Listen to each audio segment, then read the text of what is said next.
Hello everyone, welcome back to our channel. Today I'll show you how to import accounts and contacts using the Data Import Wizard in Salesforce.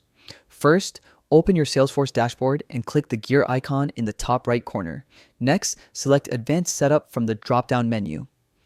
In the Quick Find box, type Data Import Wizard and click on it. Click Import My Data, then click Start. Choose whether you want to import accounts or contacts. Confirm that you have a CSV file ready, then click Upload Files and select your file. Review the suggested field mappings to ensure they match your Salesforce fields. Once everything looks good, click Import to begin the process. Your data will be uploaded and your records updated in Salesforce. And that's it.